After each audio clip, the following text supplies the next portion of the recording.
First thing, we're going to talk about, well, the latest video of Endymion, because he actually covered the news about a novel, a 40K novel that is going to come out maybe around 18th of December. We shall see. And, okay, there's something about female custodies inside, or maybe there isn't. And I'm saying there isn't because actually what we're going to take a look at here is not an actual proof, and I'm gonna of course elaborate.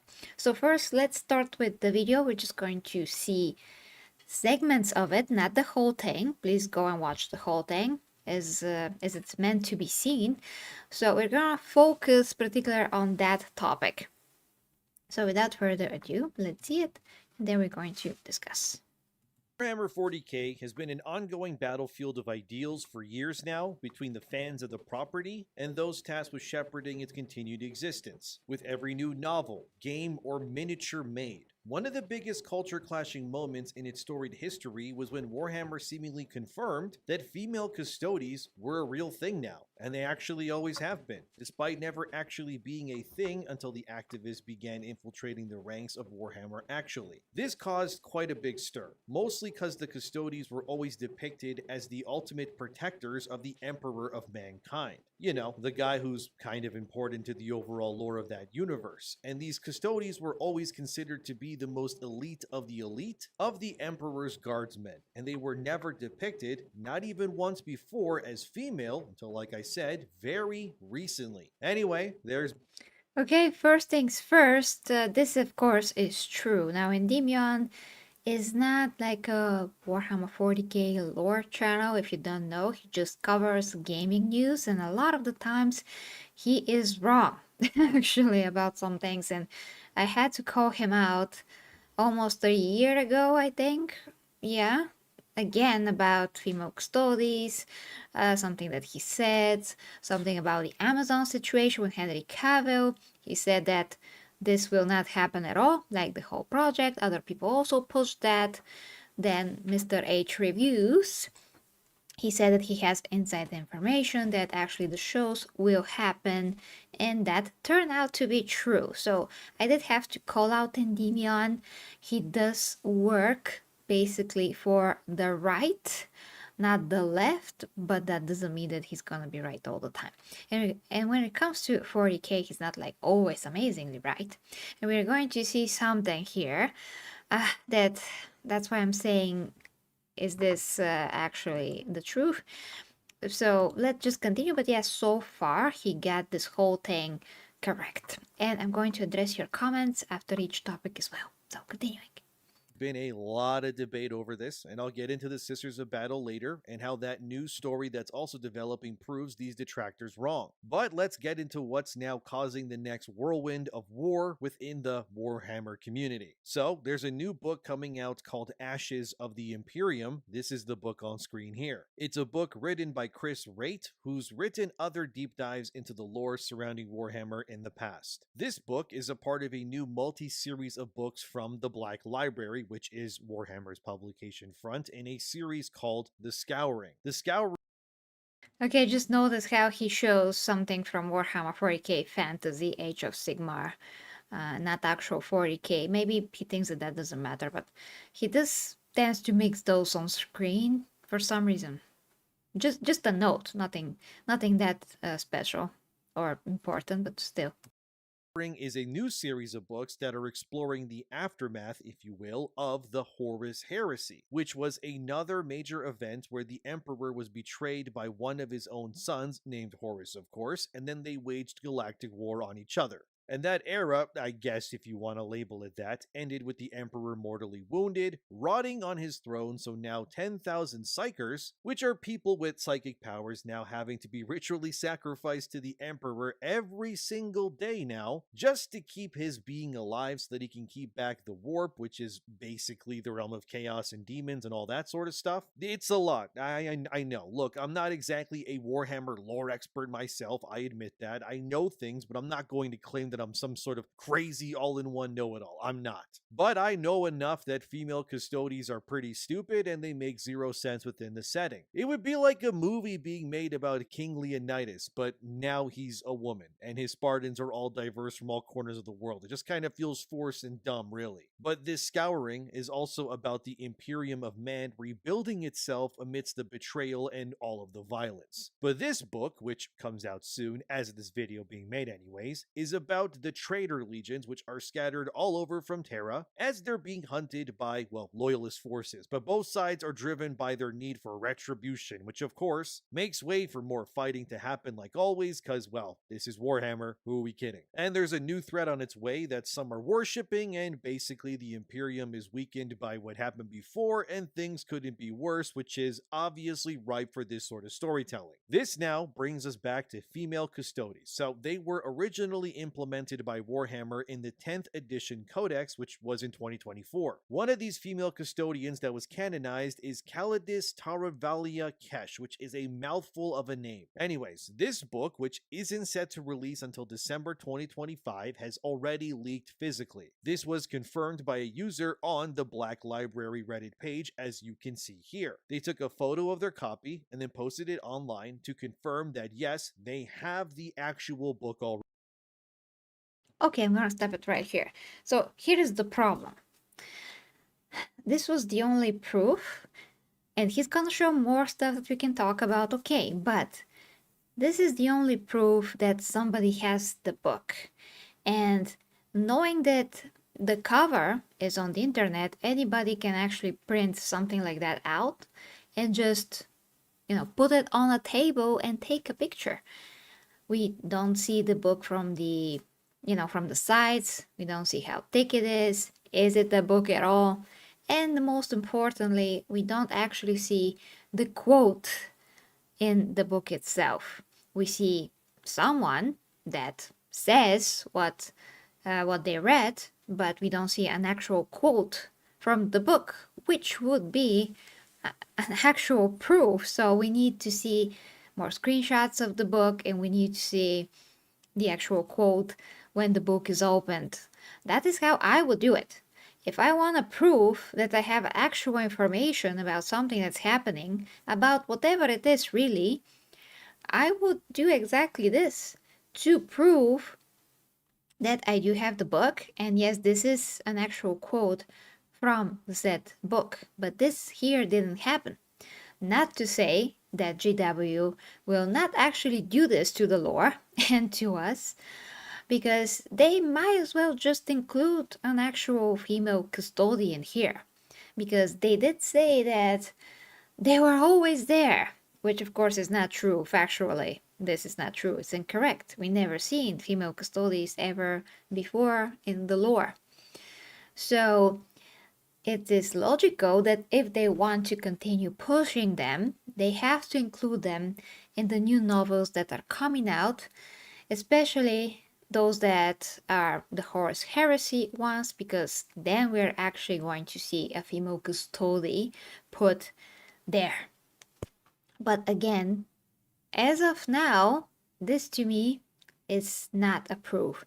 When the book comes out, I'm going to take a look. I'm going to get it as an audio novel, because that's the only way that I have time to go through Warhammer 40K books. Literally, that's really the only time and the only way that I can do this. I can also take notes in the Audible app or whatever app I'm using. So it's not any different, but I can also do other things while listening to a book. So it's just a very crucial way of me going through a lot of Warhammer books. So I will check if this is true and tell ya as soon as possible if this book actually is going to come out in the middle of December. We will see. But let's continue a little bit so we see how he presents what information is here. We're gonna comment on some of those things on Reddit and so on.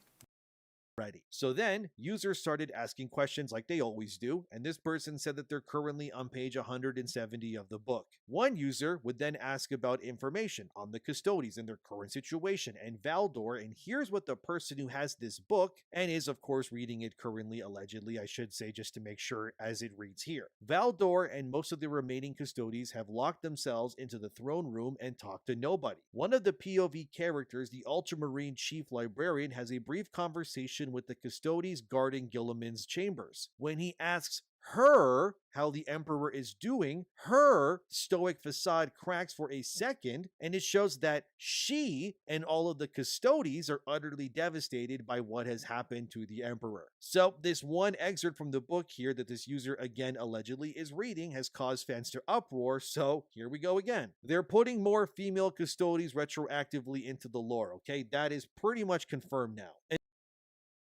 No, it is not. So this is what I have an actual problem with. Again, when some bigger creators just take an information and run with it. But obviously, as I said, we don't have the quote from the book. Why would this person not try to at least rewrite the quote? He just said what was happening, but he didn't actually even wrote a quote from the book. He just read, well, this happened, I'm gonna retell it to you. To me, this is not reliable information. But again, we're going to see when the book comes out.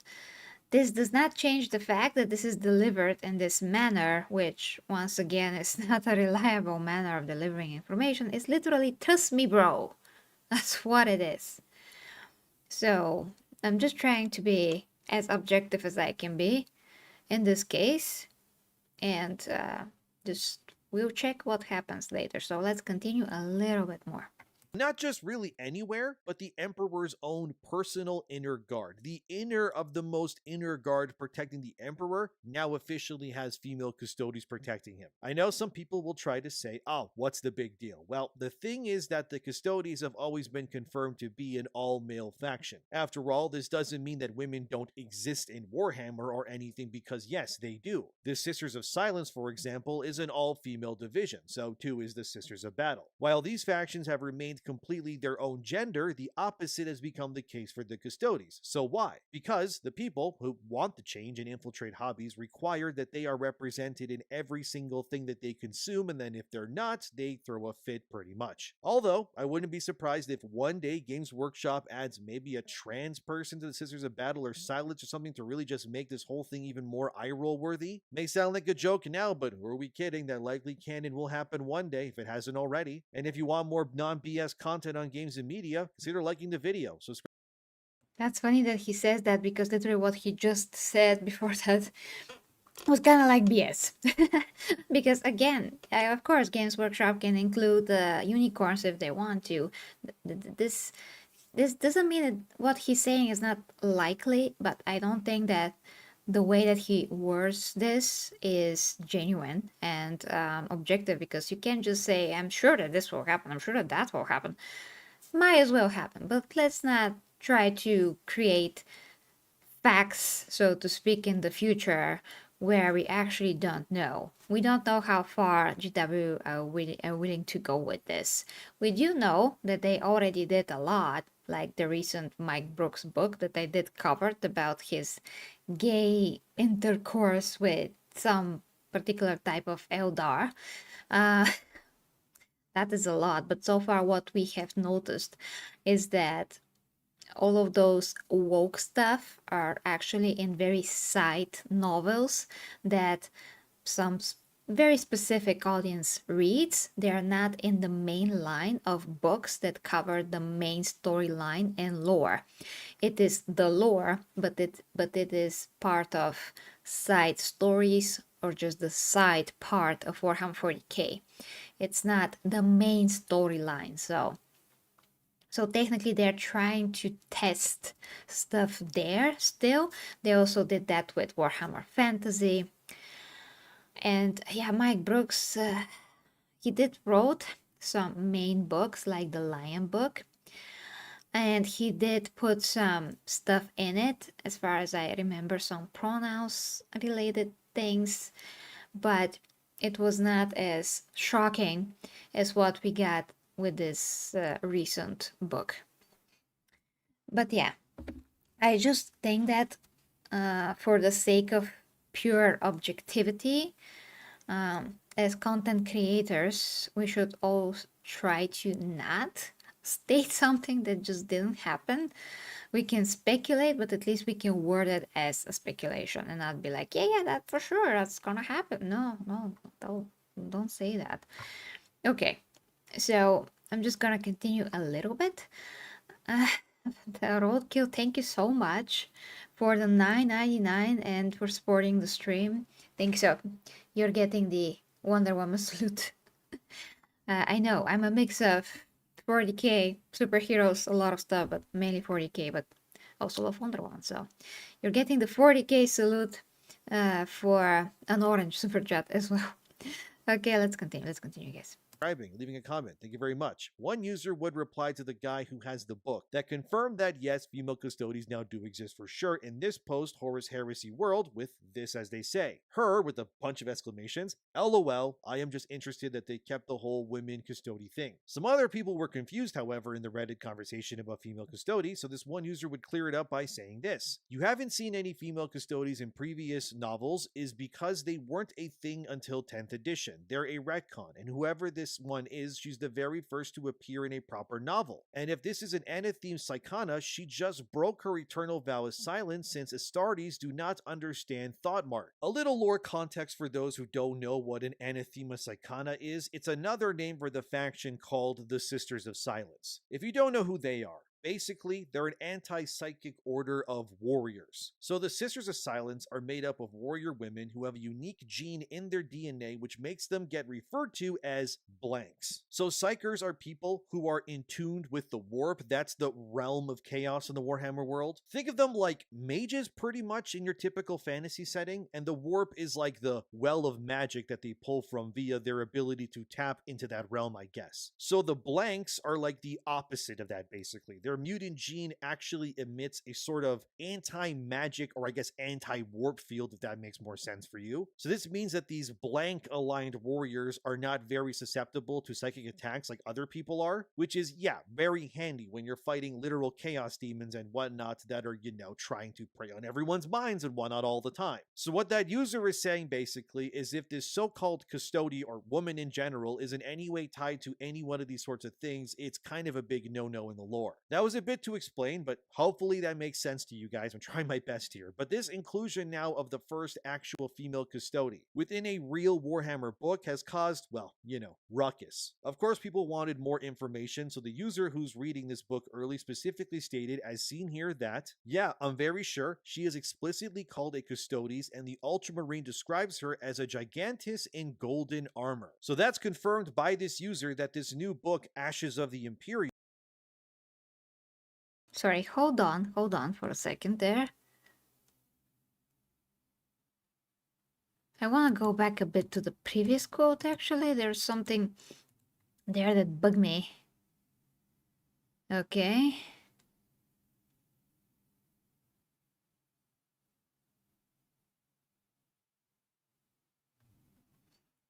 What? And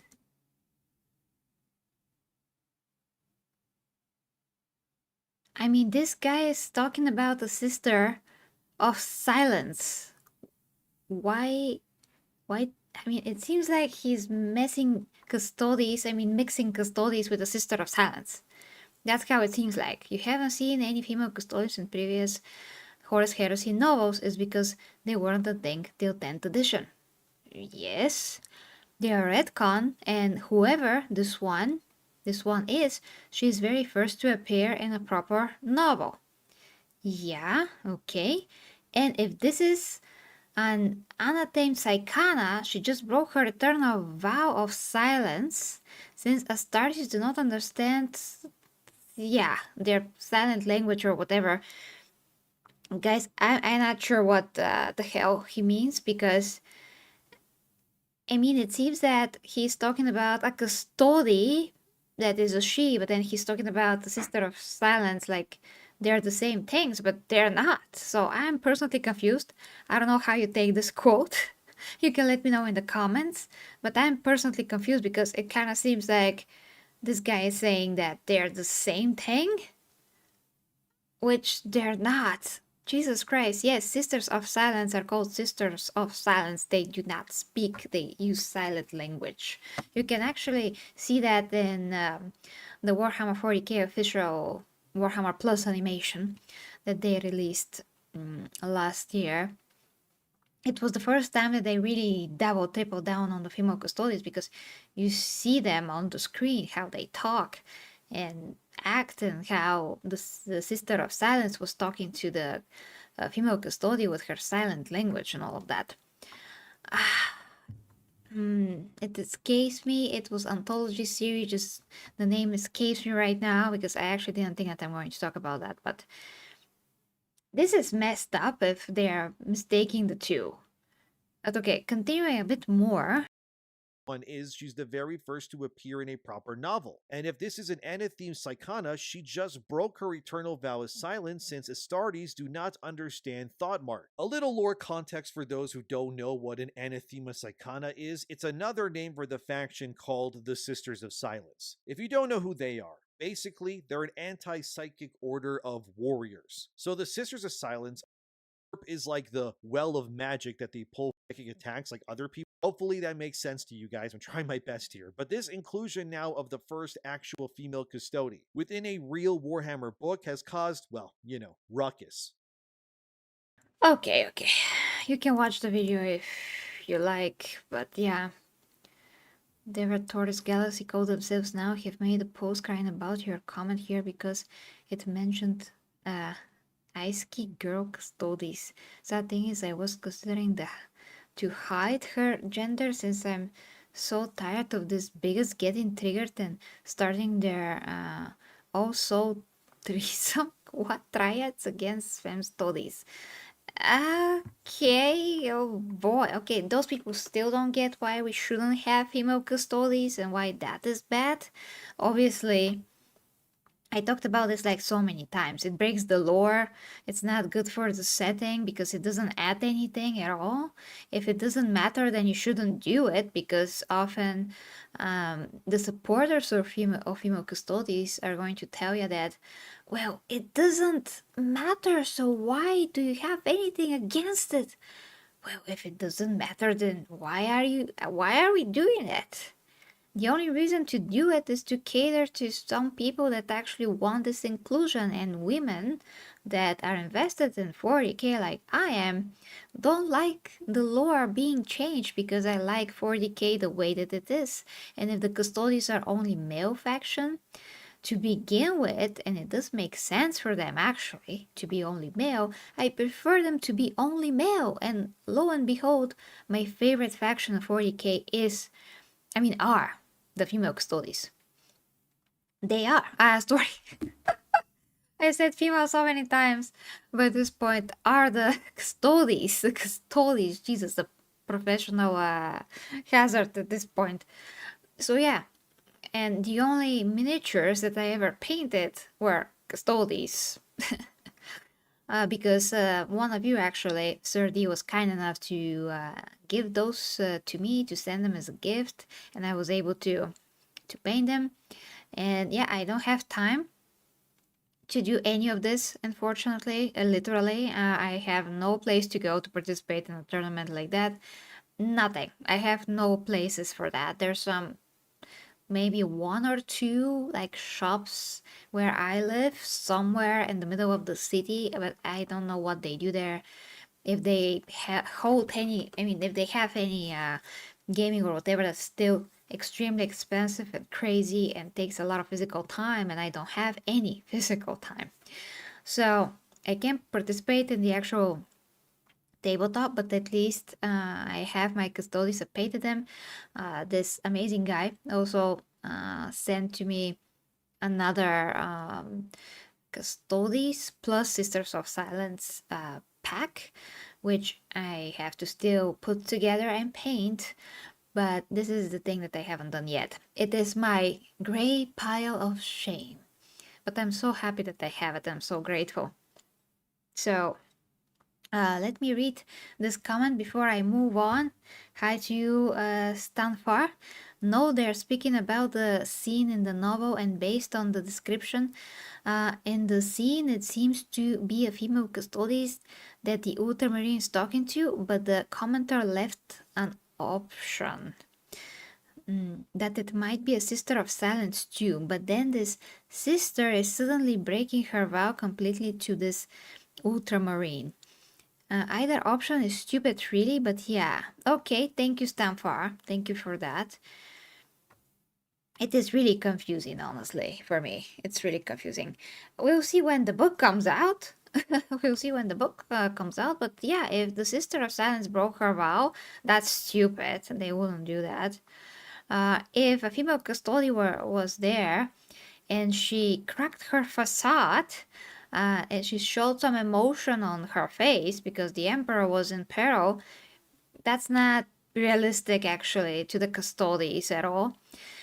Unless they want to say because she's a woman, she's gonna be more emotional, which again, why do we have women in the custodies? And this would actually put her down as a character in a way. So this is not for women. This is not good for women. Doesn't say anything good about them at all.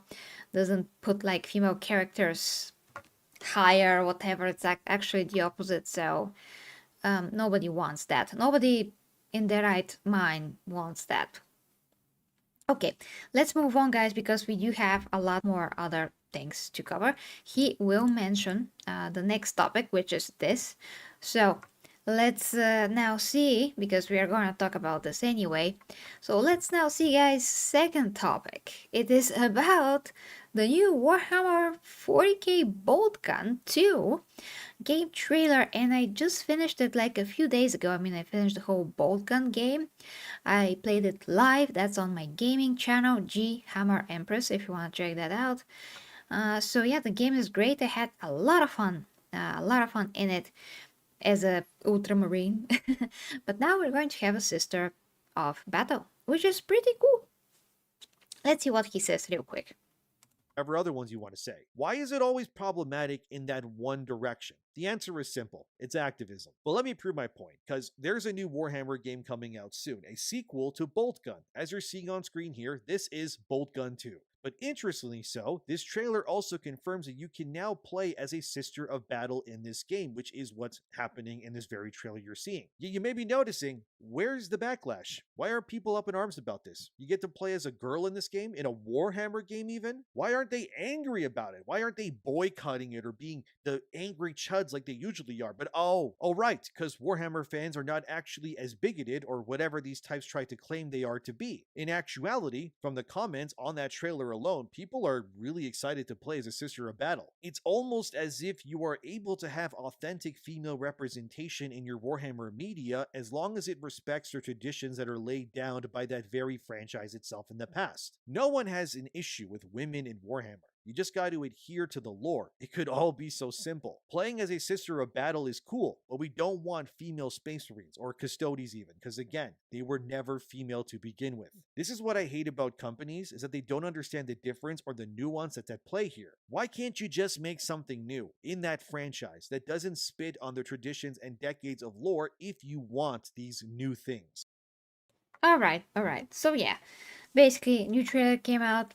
We see that we're going to play as a Sister of Silence, Sister of Battle, instead of Space Marine, and I'm personally very cool with that, something different. And yeah, the sisters are not utilized very well. They're just not. So, unfortunately, we do need more, and they do use bolt guns. They're not the same bolt guns that Space Marine use because they're like made for their physical strength and all of that. They do use the same amounts of caliber. I mean, the same caliber, all of that, but they're not exactly the same. But they're still bolt guns. So that's cool. I have absolutely no issues with that. If anything, it's very refreshing just to see something different to begin with. Not only Sister of Battle, but anything. I do like to play as Ultramarines. I do like Space Marine 1 and 2 and Boltgun. Third person games, first person games. It's so good. I'm fine with that. But it's a bit you know, well, cool to finally play with a Sister of Battle. The more Sister of Battle things we have, basically the better. Now I'm gonna show you a page from X. So your hold your butt again. Okay, let's see what I have here first. Hold on. This is live, so okay, okay, okay, okay.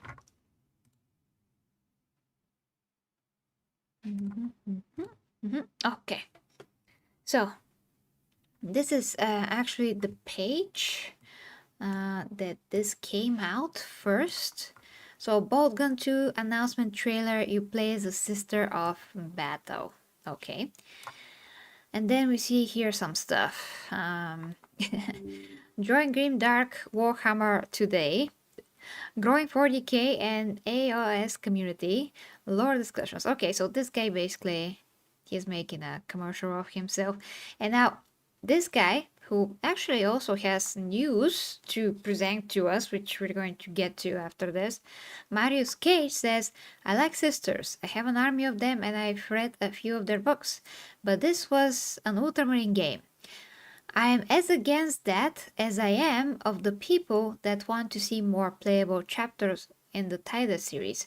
Make your own bloody games. Joey doesn't share food. Okay, so I mean, of course, he may not want anything to change, but again, you just play with another character, another type of a warrior of the Imperium that also uses bolt guns. I truly don't see the issue. I really don't. I mean, it's still continuation of the story. Basically, bolt gun is connected to Space Marine as a lore and a story.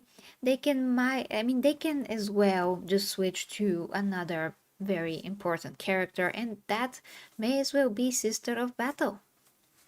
So this is my personal opinion and my personal standpoint as somebody that plays video games every single day, that love 40k games, and this is just how I feel. So, and this guy says a sister has both guns, which again is true.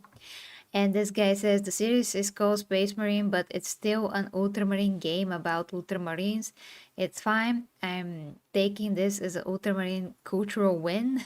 Nobody else can do it alone, so we get settled with picking up everybody else's slack. Oh my gosh, I think that's a bit too far though. Honestly, I think that that's a bit too far. It is Warhammer 40k Boltgun. So nowhere does it say Ultramarines Boltgun. So praise the Emperor that it wasn't fem stories. Yeah. Do you enjoy Warhammer at all? It's out of the political culture war and all of that. So this is all good to me. I have no complaints. You let me know what you think. But yeah, this is great, really, for me. That's my final statement. This is great. Now I'm gonna take a sip of water because it's a lot of talking, and we can move on to topic 3.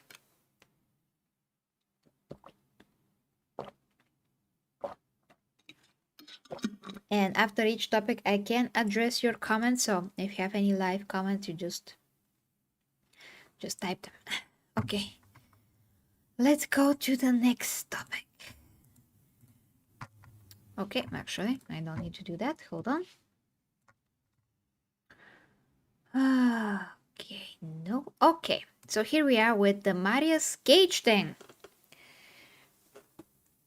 So, Marius Cage says, I was reading the excellent WD 515 White Dwarf magazine, I think, when I noticed one of my favorite quotes has been butchered. I dug a little, and it's just White Dwarf that has an issue. These men, muscle, guns, mankind, don't like the quote, fine, but don't use it. But this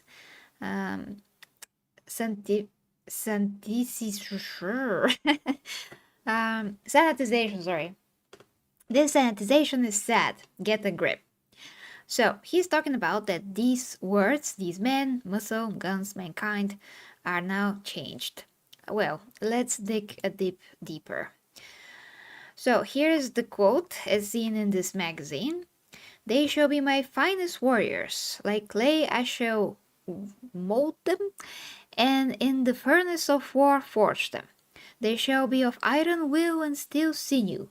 In great armor I shall clad them, and with the mightiest weapons they will be armed. They will be untouched by plague or disease. No sickness shall blight them.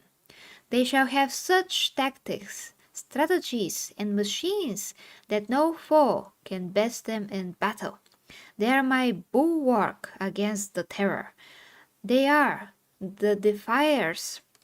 Sorry, guys. The defiers. Yeah, this is defiled. They are the defenders of humanity. They are my space marines, and they shall know no fear. The emperor of humanity. Yeah, that bothers me. The emperor of humanity part. So here is some form of the quote, and then I'm gonna tell you something. They shall be my finest warriors, these men who give themselves to me. Like clay I shall mold them, and in the furnace of war I shall forge them. They will be of iron will and steely muscle, and great armor shall I clad them, and with the mightiest guns shall they be armed. They will be untouched by plague or disease, no sickness will blight them. They will have tactics, strategies, and machines such that no foe can best them in battle. They are my bulwark against the terror. They are the defenders of humanity. They are my space marines, and they shall know no fear. Okay. Angels of death. They shall be my finest warriors, these men who give themselves to me. Like clay I shall mold them, and in the furnace of war forge them. They will be of iron will and steely muscle. In great armor shall I clad them, and with the mightiest guns will they be armed. They will be untouched by plague or disease, no sickness will blight them. They will have tactics, strategies, and machines such that no foe can best them in battle. They are my bulwark against the terror. They are the defenders of humanity. They are my space marines, and they should know no fear. Okay, so here's the thing, guys. This was also covered by Arch, and it does seem like this was just changed, but actually that's not the case. This quote, guys, was changed a few times. This is not the first time. GW were basically going back and forth between weapons, guns, I mean these words. I'm not sure about all the words, but basically, hold on. So I had to compare and consult with Chainsword 40K, who's a great friend of the channel. You may heard of him. He is one of those guys that go deep in the lore and the Warhammer books, and he finds some pretty interesting stuff. He is very much a lore purist, and I do count on him about some things, so we help each other. So it was difficult to find a lot about this, but basically we can definitely say that this quote did change through the years. It was like not one version and then completely now it's changed. That's not the case. It did change. So what we can gather from this is that GW definitely has the tendency of changing things on a whim, and that is just their way. I mean, I don't like that because I don't see a point for those things to change. I don't see the logic in that, other than for some reason they want to sanitize it, censor it for some reason, political, whatever. Other than that, to change those words like we don't know that the universe is about big muscly warriors that carry, oh my gosh, so shockingly, guns, it is absolutely ridiculous.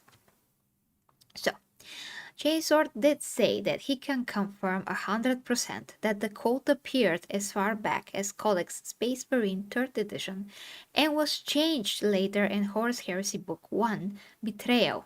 Even Lexicanum cite the source only as far as Horus Heresy Book 1.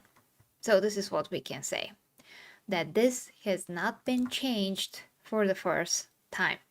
And now, of course, you guys can let me know what you think and write it down in the comments. Now, I'm going to address what Sunfar said. I think it's completely cool to have Sister of Battle and Boltgun. Oh yeah, that's about the other topic, okay. 2, as well as we get Malum Gedo 2 as a companion option, a champion option. Also, I still want to see Kado meet up with Titus again. Well, that's cool.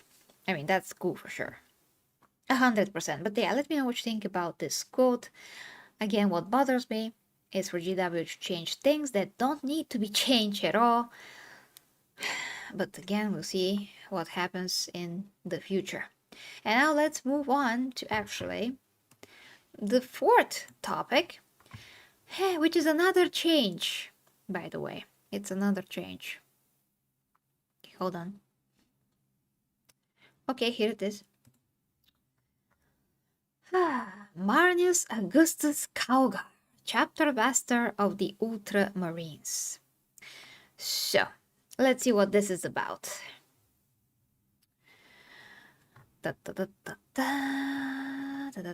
So, this is about a change, or seemingly a change, in the lore once again, but we're gonna discuss. Okay, just let me go through some things. Okay, and actually, this is the thing that we have to talk about. Let me see how you see it. Okay, this way. So, let me read what's the main point here. Upon Guilliman's departure for Terra, Calgar was left to oversee the interrogation of new Primaris recruits into the chapter. The arrival of these physiologically superior battle brothers had seen many traditional Space Marines come to fear absolence.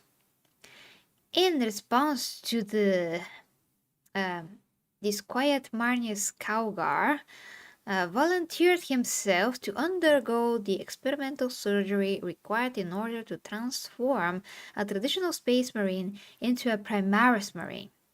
The traumatic surgery taxed Calgar's constitution to its very limit. Indeed, the chapter master died upon the operating table, only to be brought back from the threshold of death after agonizing minutes.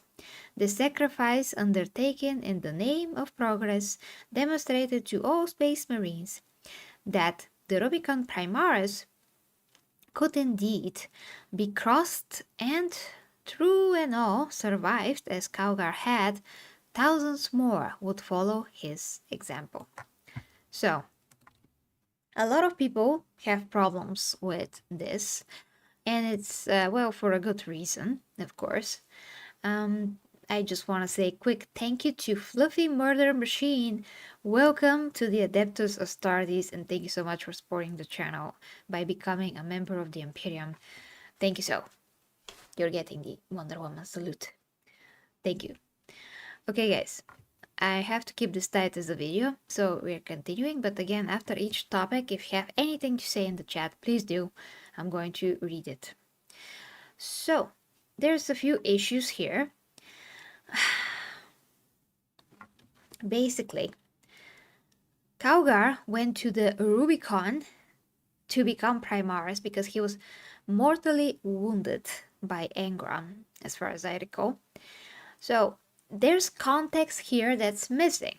He had to become Primaris because he was an ideal candidate. He was already dying, and I mean basically almost completely dead, and had to go through this.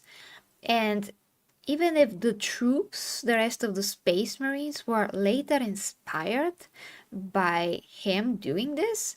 He had to do it anyway. I mean, because he was gonna die anyway. So why not try to upgrade himself and in this way save himself so he can once again serve the Imperium? It's another topic. If you like the Primaris, a lot of people do agree that this is stupid. I mean, it's stupid to have the Primaris in the first place. They should never exist. All of those things, they should just think of something else, whatever. That is besides the point. The point is, did GW actually butcher the lore once again? Oh, this is simply, well, a simplification of the lore. Because a lot of the times, through the years, I think maybe you can recall if you read anything from the Warhammer community that was simplified for the sake of not, creating this very long article or whatever. But still, the way that this worded and presented here, it's really walking on a bit of a thin ice, because it seems that he had to go, volunteered himself.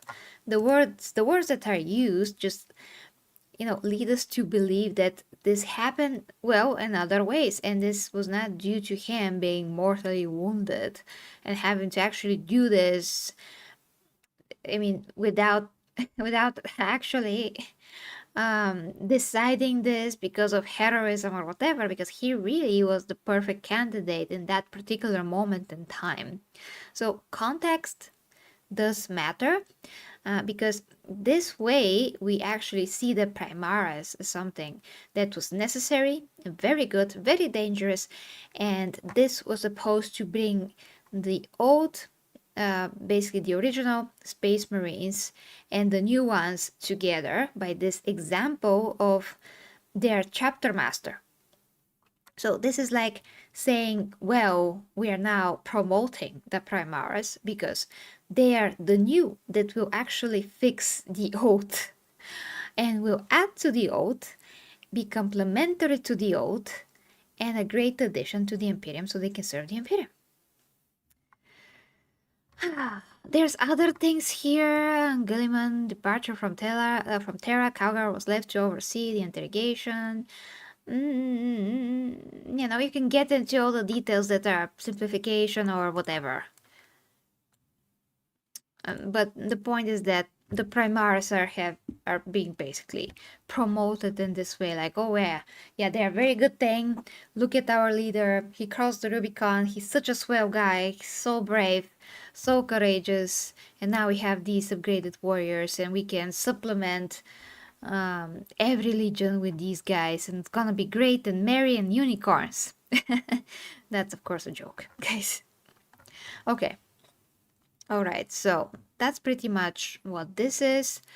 We'll see later how this is going to be handled in the future novels, if it's even going to be mentioned.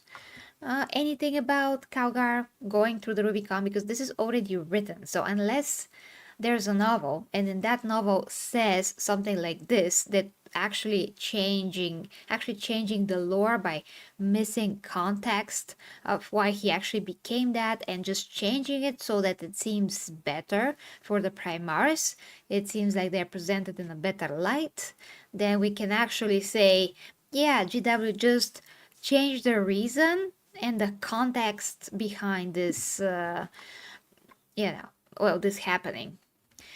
Okay, so I think we're pretty much done with that topic. Now, let's see if you're saying anything about it in the chat, and we can continue to the next, which is actually connected to this one a bit.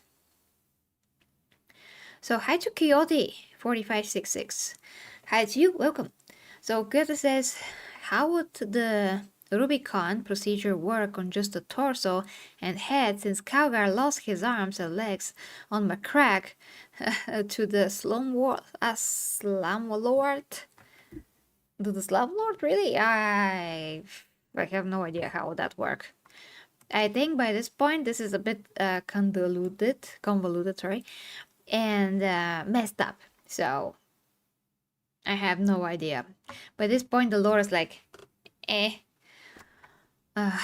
that's how I feel about the lore. I mean, it's a bit sad because the way that things are written the first time, they're good enough sometimes. You don't need to change them. Sometimes maybe you need to change them because they're not as good, but in this case, I don't see a reason. So this is pretty weird. Also, some people mentioned that the way that they read it the first time this article was a bit different, and then what we see now is actually changed by the first version of this article in the Warhammer community, but I cannot attest to this. I cannot say if that's correct or not, so I cannot tell you. Okay, next thing. We move on to the next topic. Okay, which is... Sorry, it's not this. Which is this, which is actually an old article, but is connected to some of the talks that some of the people in the community are having now. So GW has killed off Primaris and rebranded Space Marines. So as you can see, this is very old, but again, this is connected to what is happening today. So what is happening here, I mean, what this is about, is that slowly it seems like GW are just like sometimes they just write Space Marines. So it seems like everybody are under the same umbrella and they're not making any distinction between Primaris or Firstborn. Sometimes they just say Space Marines and that's it. So that's the point actually. Let's see what this says. It looks like Games Workshop has rebranded Space Marines once again, as the word Primaris seems to be dead already in the 10th edition Warhammer 40K. Nearly 6 years have passed since GW started a giant rebrand back in 8th edition for Space Marines, and now it seems like they might be coming full circle with the 10th. The Space Marines are the biggest selling models of all time for GW. They must also keep them fresh, and the 10th edition Warhammer 40K might be another step in that direction. Primaris have had a dicey reception over the years, but there are plenty of people who also love them. Whether you love or hate them, it looks like they are getting rebranded once again, at least up to this point. So what the heck are we talking about, you ask? Well, if you look through all the 10th edition preview articles starting with Adepticon, strangely, they never actually mentioned the word Primaris once. Actually, they said in reference to the Terminator's size that they are not Primaris, but that is it. Which actually we're going to get to the Terminators in a bit. They didn't even mention it for their Intercessor datasheet preview or the badass new Lieutenant model. Take this all with a normal amount of salt, as we haven't seen the new index yet or anything. However, it feels odd not to see them use the word once since they started previewing 10th edition at Adepticon 2023, even so much as distancing a new unit from the term Primaris the one time they actually used it. For example, if you look at this datasheet, they don't put Primaris in the title, which goes against their current branding strategy. Again, my assumption is, and just assumption, that because most of the Space Marines are now Primaris, or at least the ones that are depicted in the lore, mostly Primaris, that they just put Primaris everywhere and the new armor and everything, and that is how they all are.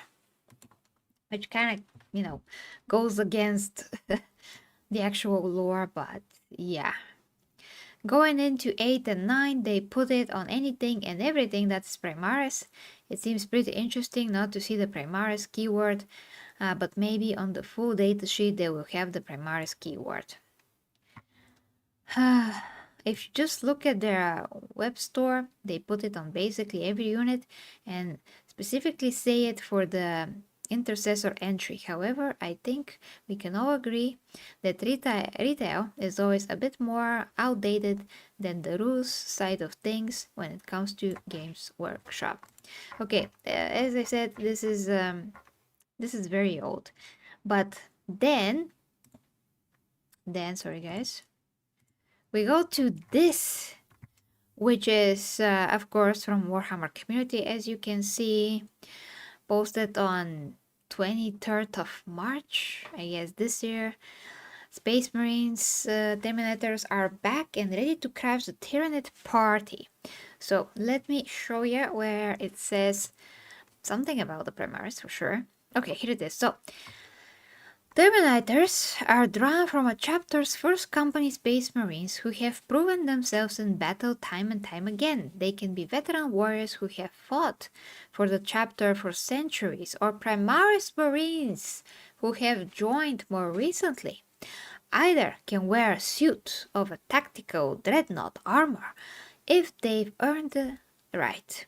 The armory includes storm bolters, power fists, and the monstrously powerful assault cannon pictured here. Okay, so the point is that Primaris or not Primaris, as you can see, either can wear the suit of a tactical dreadnought. So Primaris are actually mentioned here. So what is going on? I have no idea what's going on, guys. I mean, my educated guess is that Primaris are the default and they don't feel the need to actually say the word, write the word, whatever, all the time. And the new units, the new armor, if you play the tabletop, you're gonna buy the Marines that look like Primaris all the time, all the time. So, are they phasing out of Primaris? I don't know. Is it just the opposite? Basically, presuming that most Space Marines are now Primaris? Could be. Could be really.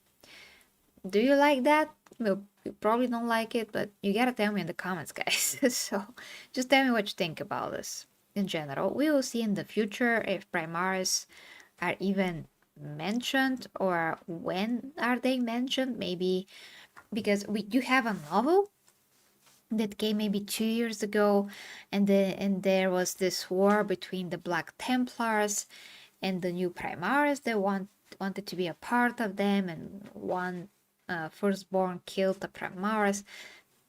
Seems like a total heresy to me.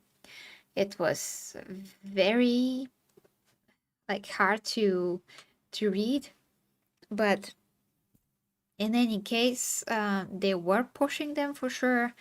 But now it just seems that they're the default, so that's why they're not pushing them. At least that is how I see it right now, but you can always tell me what you think. Okay, we can move on to the next topic. And I'm just gonna have some water here, guys. Because, yeah, talking so long is definitely not easy.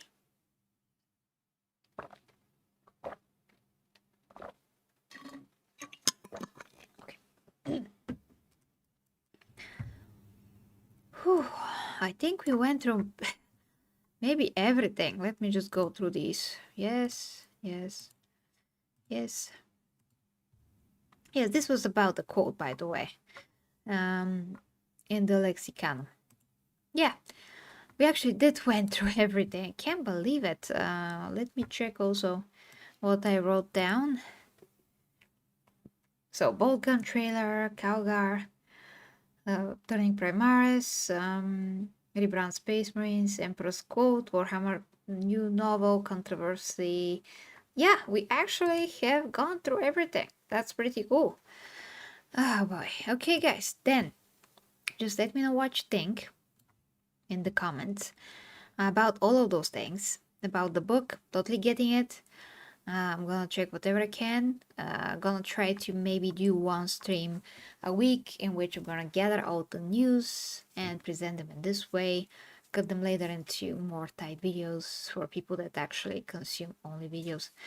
And everybody can just tell me about their opinion, their expertise, and all of that. But going forward, I'm gonna focus on that type of content, and from time to time when there's something to analyze, which I just love to do, I will definitely do that. But also, yeah, some collaborations would be nice with other Warhammer 40k YouTubers. with that being said, guys, let me see if anybody streams so we can rate them. And after that, I'm just gonna go. And tomorrow I'm gonna stream, of course. Oh, we can rate Arch. That's great. Let's rate Arch. And let him know that the 40K Empress said hello. Please do, guys. Please do.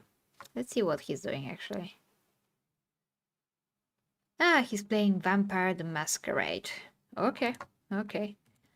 So let me send you there, guys. Thank you so much to Furry Murder Machine for becoming a member of the Imperium. To Roadkill for his super chat. Of course, Clear Clyton for being a member of the Imperium for 58 months. That's amazing. With the rolling R's. Oh, joy, joy, joy. You're funny. But have a great day, guys. Tomorrow on the gaming channel, I'm going to play Battlefield 6. If you like to watch that, morning streams are really funny. And that is going to be in 10 hours from now. With that being said, thank you so much for watching with me, the 40K Empress. Let's see your names on the screen now, and bye-bye.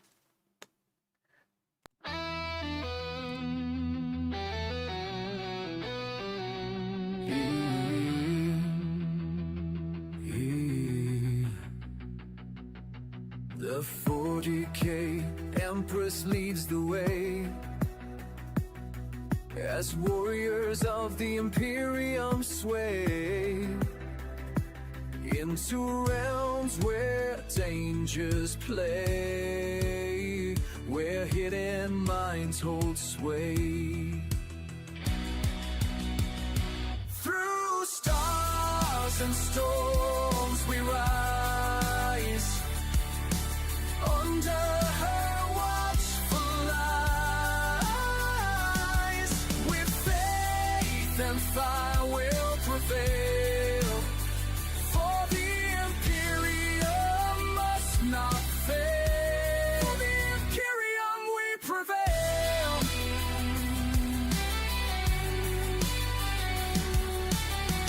Beneath the grand cathedral spires,